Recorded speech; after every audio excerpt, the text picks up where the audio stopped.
बिस्मिल्लाहिर्रहमानिर्रहीम। अस्सलाम वालेकुम नादरीन, आप यूट्यूब चैनल देख रहे हैं। मैं इमरान ख़ान हूँ। नादरीन, पाकिस्तान और अफ़गानिस्तान के दरमियान मुज़ाकरात हुए कतर में, और उन मुज़ाकरात के नतीजे में सीज़ फायर हो गया है। अब दोबारा मुज़ाकरात होंगे। कतर के अंदर जाकर ख्वाजा आसिफ साहब और दीगर कुछ और लोग थे, ये लोग वफ़द लेकर गए कतर में, जबकि अफ़गानिस्तान का वफ़द भी वहीं पर आया और इनके बीच में मुज़ाकरात हो गए। मुज़ाकरात का पहला दौर जो है उसको कामयाब करार दिया गया कतर की जानिब से, और ये कहा गया कि जनाब मामला तय हो गए हैं और फ़िलहाल सीज़ फायर है। दोनों ममालिक एक दूसरे की सरज़मीन का एहतराम करेंगे, यानी पाकिस्तान कोई एरियल स्ट्राइक नहीं करेगा, ड्रोन अटैक नहीं करेगा अफ़गानिस्तान में, जबकि अफ़गानिस्तान भी पाकिस्तान के अंदर किसी किस्म का कोई अटैक नहीं करेगा। और दोनों कोशिश करेंगे कि एक दूसरे के ख़िलाफ़ उनकी सरज़मीन इस्तेमाल ना हो। 25 अक्टूबर को इस्तांबुल में यानी तुर्की में दोबारा मुज़ाकरात होने जा रहे हैं। अब कतर और तुर्की दोनों का शुक्रिया अदा किया पाकिस्तान की जानिब से। देखें, ये मुज़ाकरात जो हैं वो कतर की जगह काबुल में हो सकते थे, इस्लामाबाद में हो सकते थे, पेशावर में हो सकते थे, और ये बिल्कुल हो सकते थे। ऐसा कोई दूरियां थी नहीं दोनों मुल्कों के बीच में। लेकिन मौजूदा जो हुक्मरान है पाकिस्तान के अंदर और अफ़गानिस्तान के अंदर, वो इसमें मुकम्मल तौर पर नाकाम रहे। भारत की डिप्लोमेसी काम कर गई, पाकिस्तान की कमज़ोर थी, लेकिन अच्छा हुआ कि ये उस रास्ते पर चले जो रास्ता इमरान खान साहब ने बहुत पहले बताया था। एक तो ना इनका साबुन बड़ा स्लो है, इनका दिमाग भी बहुत आहिस्ता काम करता है। इमरान खान ने बहुत पहले कहा था कि आपको अगर दहशतगर्दी ख़त्म करनी है तो आप अफ़गानिस्तान के साथ बैठ जाइए, उसके साथ बैठ के आप बात कीजिए। दूसरा, इमरान खान ने कहा था कि जो कबायली जरगे हैं, मकामी कबाइल हैं, उनको एतमाद में लीजिए। खैबर पख्तूनख्वा की हुकूमत को भी एतमाद में लिया जाना चाहिए, और फिर आपका दहशतगर्दी का मसला तेज़ी से हल होगा। ताकत का इस्तेमाल खाली किसी मसले का हल नहीं होता, उसके साथ आपको बहुत सारी पॉलिटिक्स और दीगर चीज़ें करनी पड़ती हैं। अब इमरान खान साहब की बात का एक हिस्सा तो इन्हें समझ आया। इन्होंने अफ़गानिस्तान के साथ मुज़ाकरात शुरू किए, लेकिन तब शुरू किए जब काफ़ी पानी पुलों के नीचे से बह गया था। फ़िलहाल कतर के अंदर एक खुशाइन चीज़ है कि मुज़ाकरात का पहला दौर इस हद तक कामयाब हुआ कि अब पाकिस्तान अफ़गानिस्तान में और अफ़गानिस्तान पाकिस्तान में कोई कार्रवाई नहीं करेगा। दोनों के मज़ीद फ़ौजी शहीद नहीं होंगे और एक दूसरे के ऊपर हमला नहीं किया जाएगा। उम्मीद करते हैं कि आने वाले दिनों में ट्रेड के रास्ते भी खुल जाएंगे और पाकिस्तान और अफ़गानिस्तान के बीच में हालात नॉर्मलाइज होंगे। जो आइडियल सिचुएशन है वो ये है कि इमरान खान साहब के जो मशवरे हैं उनका अगला मरहला अब तय किया जाए। खैबर पख्तूनख्वा की हुकूमत को इन्वॉल्व करें, प्रॉपर तरीक़ेकार बनाएं कि अफ़गान मुहाजिरीन वापस कैसे जाएंगे, उन्हें इज़्ज़त के साथ वापस भेजें। आपने इतनी दहाइयों तक उनकी मेहमान नवाजी की है, अब आखिर में आकर अब दूध में मेंगने तो ना डालें।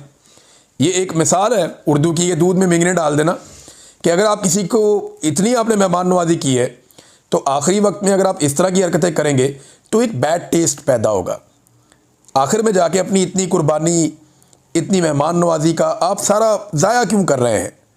लिहाजा उन्हें एहतराम के साथ वापस उनके मुल्क में भिजवाया जाए, बड़े तरीके से उनके साथ मामलात मैनेज किए जाएँ, और दोनों ममालिक मिलकर दहशतगर्दों के ख़िलाफ़ कार्रवाई करें।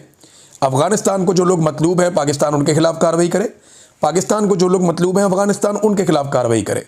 जब दोनों ममालिक की सरज़मीन तंग हो जाएगी दहशतगर्दों के लिए, तो उनके पास दो रास्ते होंगे, या तो वो दीवार के साथ लग जाएंगे, उनको मरना पड़ेगा, या फिर उन्हें हथियार फेंकने पड़ेंगे और सरेंडर करना पड़ेगा सरकार के सामने।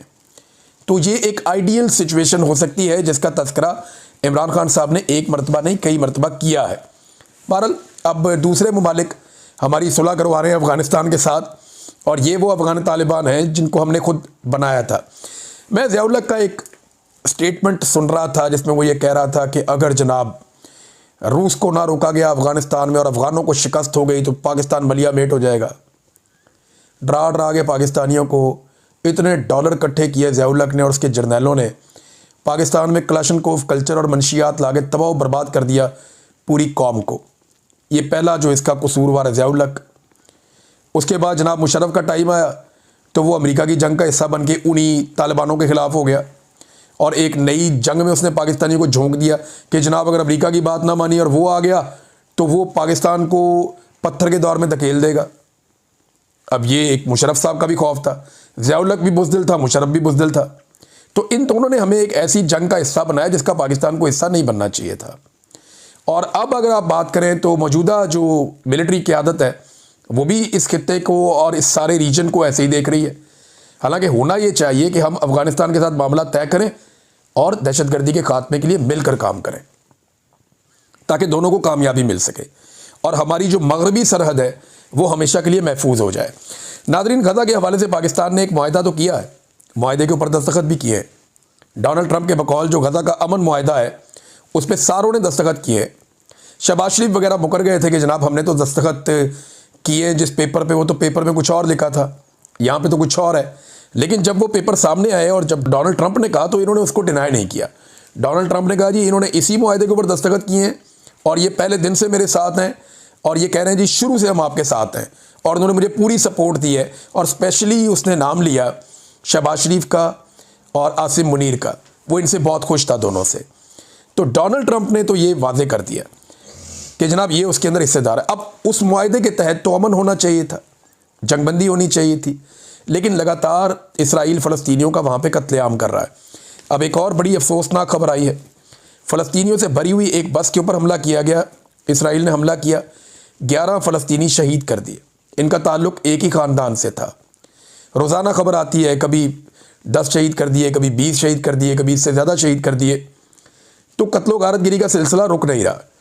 तो जो मुआहदे पे दस्तखत करने वाले मुल्क थे, क्या उनमें से किसी एक मुल्क ने भी अमेरिका से रब्ता किया और उस मुल्क ने कहा हो कि जनाब आपने जंगबंदी करवाई है, ये क्या हो रहा है? बदस्तूर वहाँ पे कत्लेआम हो रहा है, ये कैसी जंगबंदी है, इसके बावजूद कत्लेआम नहीं रुक रहा।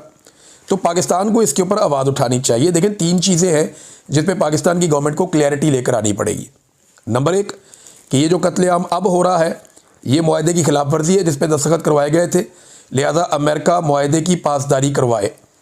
नंबर 2, अब्राहम अकॉर्ड के ऊपर डोनाल्ड ट्रंप का दावा है कि सऊदी अरब के साथ साथ सारे मुल्क इसको कबूल कर लेंगे, इसराइल को तस्लीम कर लेंगे। तो क्या पाकिस्तान करेगा या नहीं, इसमें क्लैरिटी लेकर आए। तीसरा, डोनाल्ड ट्रंप ने खुद कहा कि उनकी फ़ौज वहाँ जाएगी ज़रूर, लेकिन हमास को गैर मुसल्लह करने का काम उनकी फ़ौज नहीं करेगी, वो और लोग करेंगे उनके लिए। तो और लोग जो हैं वो फ़ौजी होंगे जो ये काम करेंगे।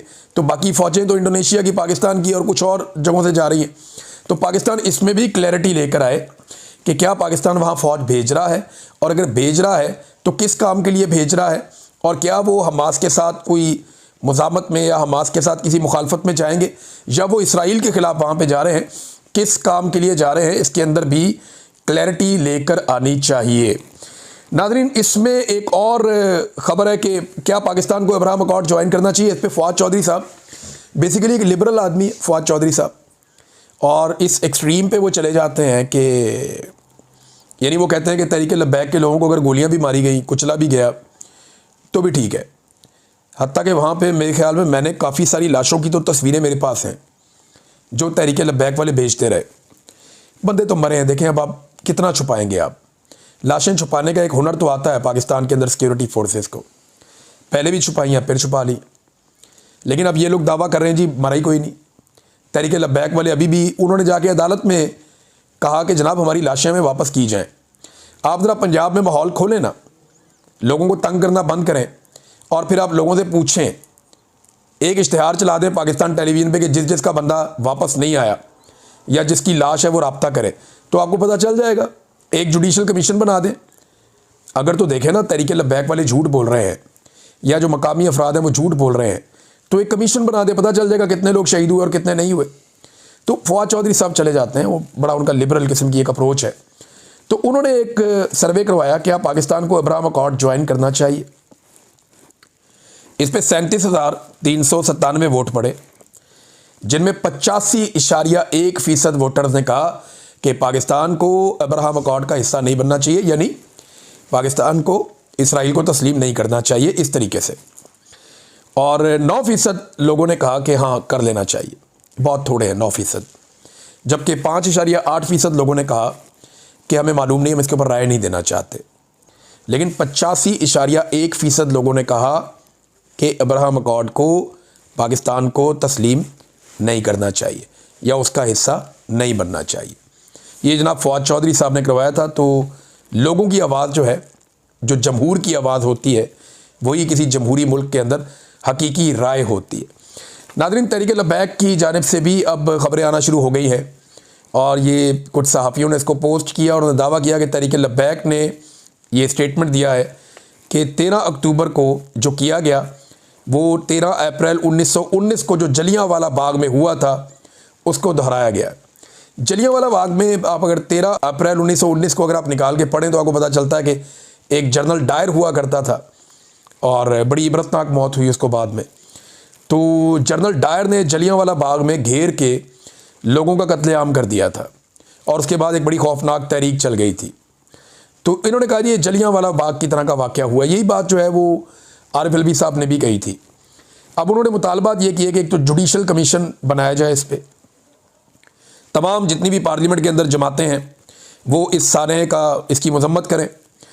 CM Punjab, IG Punjab, IG Islamabad, इनको ओहदों से हटाया जाए, एक और पुलिस वाला उसको भी, और इक़दाम कत्ल और दहशत गर्दी की FIRs इनके ख़िलाफ़ दर्ज की जाएँ और तमाम मदारस और मसाजिद जो बंद कर दी गई हैं उन्हें वापस खोला जाए। अब मैं एक चीज़ आपको और बताता हूँ, मेरे सोर्स है उसने मुझे ये बात आज से कुछ अर्सा पहले बताई थी और बड़ी डेंजरस ये बात है, बड़ी खौफनाक है। और ये मेरा सोर्स जो है वो इस वक्त गवर्नमेंट का हिस्सा है। उसने मुझे कहा कि हमें तो ये बड़ी क्लैरिटी के साथ कह दिया गया एस्टेब्लिशमेंट की जानिब से, जो हम कहते हैं वो करो, आंखें बंद करके करो, जो हम कहते हैं वो कर दो।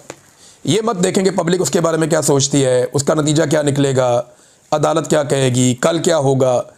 कंट्रोल करना हमारा काम है। जो हम कहते हैं आंखें बंद करके करो। ये पैगाम ना सिर्फ हुकूमतों को दिया गया बल्कि ब्यूरोक्रेसी को भी दिया गया कि आप हमारी बात मानते जाएं, आपका तहफ़्फ़ुज़ हमारी जिम्मेदारी। ये इस वक्त पाकिस्तान की मिलिट्री एस्टेब्लिशमेंट का रवैया है। तो सियासतदानों को भी पता है कि ना वो पहले वोट से आए, ना दोबारा उन्होंने वोट लेने, और अब तो वोट उनको डालना ही कुछ, किसी ने वोट नहीं डालना, कुछ वोट उनको पड़ेगा भी नहीं। तो उनको भी इस बात का आइडिया है कि जब तक एस्टेब्लिशमेंट को वो ज़िंदा रख सकेंगे तब तक वो खुद ज़िंदा रह सकेंगे। लिहाजा वो एस्टेब्लिशमेंट की सहूलतकारी कर रहे हैं इस उम्मीद पर कि एस्टेब्लिशमेंट उनकी सहूलतकारी करेगी। लेकिन जितना मैं मिलिट्री एस्टेब्लिशमेंट को स्टडी कर चुका हूँ आज तक, या जितने भी हमारे सीनियर लोग हैं, वो ये कहते हैं कि ये बहुत बुरे धोखेबाज है। ये ऐसा धोखा देंगे, इनसे काम भी करवाएंगे, बाद में इन्हें जूते भी मारेंगे और इनका बेड़ा गर्क भी कर देंगे, और ये पूरी दुनिया होता हुआ देखेगी भी। नाज़रीन, कुछ नौजवानों ने एक ट्रेंड चलाया हुआ पाकिस्तान में, मैं वो देख रहा था, मुझे बड़ी तकलीफ़ हुई। अच्छे खासे नौजवान है, कोई मुंह पे उंगली रख के बैठा हुआ है, कोई आंखों पे हाथ रख के बैठा हुआ है, और एक खामोश एहतजाज कर रहे हैं तहरीक लब्बैक के ख़िलाफ़ जो एक ऑपरेशन हुआ, सानिया हुआ, उसके ऊपर। कोई मुंह पे टेप चढ़ा रहा है, कोई मुंह पे उंगली रख रहा है, कोई आंखों के ऊपर हाथ रख रहा है कि मैं देख नहीं रहा, मैं बोल नहीं रहा। ये खामोश एहतजाज है। देखिए, मैं नौजवानों से ये कहना चाहता हूँ कि ऐसा एहतजाज उन मुल्कों में होता है जहाँ पे जमहूरियत होती है, इंसानी हुकूक होते हैं, जहाँ पे जमहूरी इक़दार होती हैं, जहाँ पे गैरत बाकी होती है, जहाँ पे इंसानियत बाकी होती है। ये उन मुल्कों के अंदर होता है। जिस मुल्क के अंदर आप रहते हैं और जहाँ पे ये सानिया हुआ है, वहाँ पे ये सारी चीज़ें ख़त्म हो गई। अगर बांग्लादेश के और नेपाल के और श्रीलंका के नौजवान मुंह पे उंगलियां रखते और आंखों के ऊपर हाथ रखते तो वहाँ पे कभी तब्दीली नहीं आती। उन्होंने मुंह पे उंगली नहीं रखी, उन्होंने चिल्लाकर अपनी आवाज़ उठाई, उन्होंने आंखों पे हाथ रखने के बजाय अपनी आंखें खोली और लोगों की भी आंखें खोली। तो ये एक मरियल सा एहतजाज करने से कुछ नहीं होगा। ये वक्त है मुज़ामत करने का। नौजवानों को मुज़ामत करनी चाहिए। अगर वो गलत चीज़ देखते हैं तो उसके ख़िलाफ़ आवाज़ उठाएं, उसे रोकने की कोशिश करें।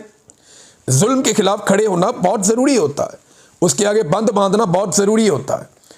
और म्यूज़िक लगाया जा रहा है कि ऐसे दस्तूर को, सुबह बेनूर को, मैं नहीं मानता, मैं नहीं मानता। आजकल बड़ा वायरल है ये म्यूज़िक। ये म्यूज़िक से इनकलाब नहीं आएगा। आप अपने मुंह पे उंगलियां रखेंगे, इससे आपको इंसाफ नहीं मिलेगा।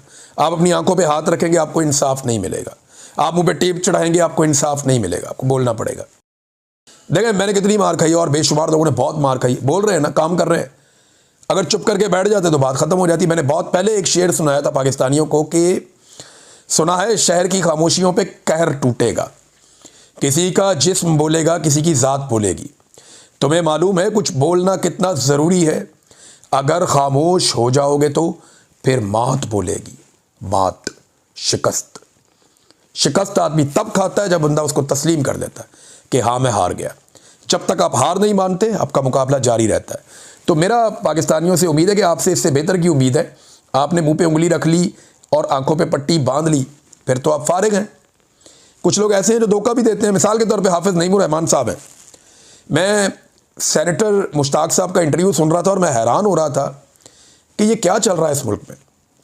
हाफिज़ नईमुर रहमान साहब जिस वक्त जलसों में खड़े होकर ये मुतालबात कर रहे थे इमरान खान से कि आप ट्वीट क्यों नहीं कर रहे इसराइल के खिलाफ, हालांकि बेशुमार ट्वीट्स हैं इमरान खान की इसराइल के खिलाफ, ढेर लगा पड़ा है, ट्वीटों का एक लंडा बाजार है और ट्वीटों से कुछ नहीं होता। इमरान खान ने बहुत ट्वीट किए, बड़े स्टेटमेंट दिए हुए हैं और सबको उनकी पोजीशन पता है।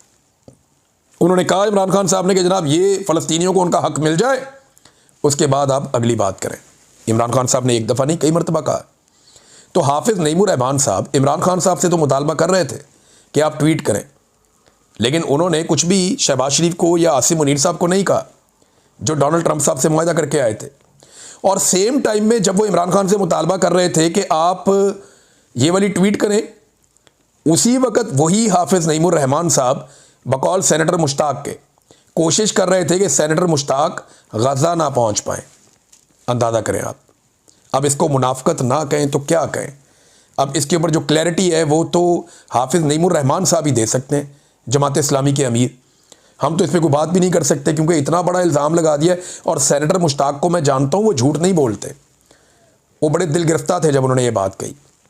उन्होंने कहा इन्होंने पूरी कोशिश की जमात इस्लामी की क़यादत ने कि मुझे रोकें कि मैं किसी तरह गज़ा ना पहुँच जाऊँ, और मैं बड़ी कोशिश करने के बाद गज़ा पहुँचाऊँ। और जब वो गज़ा में वहाँ पकड़े गए, इसराइल ने उनको पकड़ लिया, तो साथ ही उन्होंने कहा जी हमारा सेनेटर हमारी जमात के, पहले उनको ओन नहीं कर रहे थे, पहले उनको रोकने की कोशिश कर रहे थे। अब ये क्या मुनाफ़कत है, मेरी तो समझ से बाहर है। बहरहाल सेनेटर मुश्ताक ने एक और बात भी कही है। उन्होंने कहा कि अगर पाकिस्तान के तमाम मसाइल हल करने हैं तो पाकिस्तान के जो मसाइल का हल है वो सिर्फ कैदी नंबर 804 का जो मैंडेट है चोरीशुदा, वो उसको वापस करने में। आप उसका मैंडेट वापस करें, पाकिस्तान के मसाइल हल होना शुरू हो जाएंगे। नाज़रीन, खैबर पख्तूनख्वा से कुछ डेवलपमेंट्स हैं वो मैं आपके साथ शेयर कर देता हूँ। सबसे पहले तो ये है कि आईजी खैबर पख्तूनख्वा को एक हुक्म दिया है सुहेल अफरीदी ने, और वो हुक्म ये है कि अब कोई भी social media activist Khyber Pakhtunkhwa से गिरफ़्तार नहीं होगा, ना ही कोई उसको उठाकर वहाँ से ले जाएगा। और साथ में ये भी कहा कि ये सिर्फ पाकिस्तान तहरीक इंसाफ के लिए नहीं है, किसी भी पॉलिटिकल पार्टी का, चाहे नून लीग है, जमात इस्लामी है, ANP है, चाहे वो तहरीक लब्बैक है, जो भी है, किसी भी जमात का कोई भी सोशल मीडिया एक्टिविस्ट अगर खैबर पख्तूनख्वा में मौजूद है तो उसे कोई उठाएगा नहीं, कोई गिरफ़्तार नहीं करेगा। ये इसकी ममानियत हो गई और ये हुक्म जारी किया है इस वक्त जो सुहेल अफरीदी साहब हैं, मौजूदा खैबर पख्तूनख्वा के वज़ीर आला, उन्होंने। उसके अलावा उनके एक और बयान से ये पता चलता है कि जो धांधली करने वाले ब्यूरोक्रेट थे, जिन्होंने ये प्रिजाइडिंग ऑफिसर लगे हुए थे, रिटर्निंग ऑफिसर्स लगे हुए थे, जिन्होंने धांधली में बड़ा किरदार अदा किया था, गंडापुर पे बड़ी तनकीद हुई जब वो वज़ीर आला बने तो उन्होंने उनके खिलाफ कोई एक्शन नहीं लिया। हालांकि पहले वो कहते रहे कि जिन अफसरान ने धांधली के अंदर किरदार अदा किया है उनके खिलाफ एक्शन होगा। और इस एक्शन के लिए ना तैमूर झगड़ा साहब ने पूरी एक ग्राउंड बनाई हुई है।